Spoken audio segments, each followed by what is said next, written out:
All right, this is the last section of our algebra, and it is substituting to solve equations. We've done this already. You've done this for a long time now. Substitute means to replace a variable with something. So example, solving these three questions.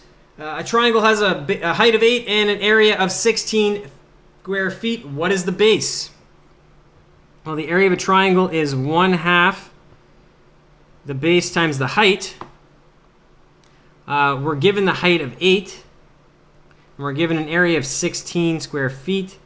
We got 1/2 base times 8. Well, let's just rearrange this a little bit because this is all multiplication. So it's 1/2 of 8 times the base. 1/2 of 8 is 4. So we get 16 equals 4b. How do you get rid of the 4? Divide both sides by 4. And we're left with b equals 4. That's it, that's all. The base is 4. Again, I used the equation that I knew, but normally we're given the base and height and have to find the area. But in this case, we knew the area and had to find the base. So I filled it in, simplified this side, just moved the 8 over. Didn't have to do this step here. I could just do 1/2 of 8 is 4. But I simplified it by putting them in the numbers in order.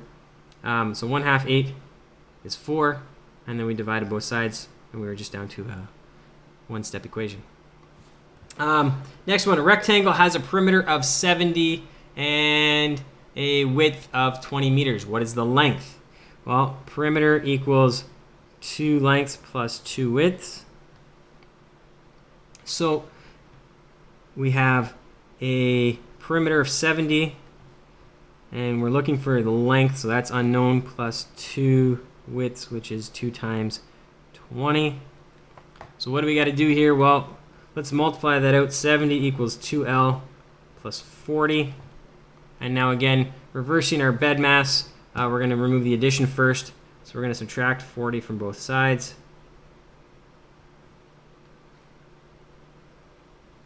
And we're left with 30 equals 2L. And now here, because I know some of you write a lot bigger and than I do, and sometimes won't have space for things, so here's how to keep things organized. Notice one, and I probably should have mentioned this earlier, but all my equal signs are lined up. Keep your equal signs in line.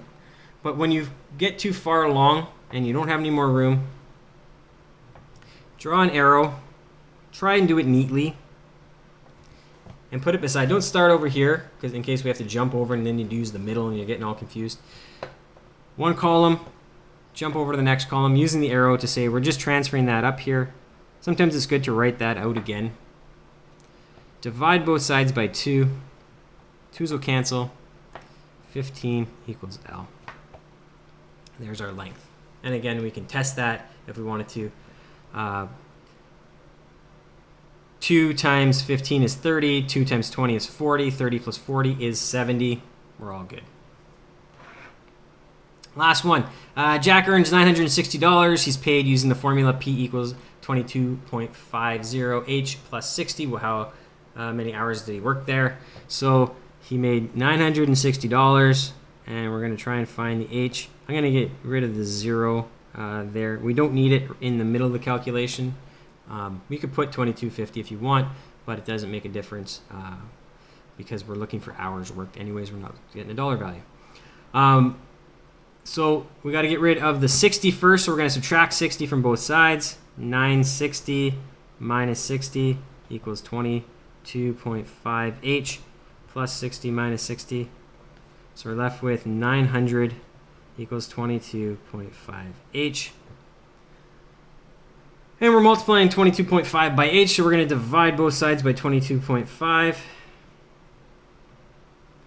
And what we get is that H equals 900 divided by 22.5. H equals 40. Full work week. So Jack here has worked himself a full week, 40 hours. So all we're doing in this last section, just substituting those in, solving the equations 1 and 2, or even multi-step equations.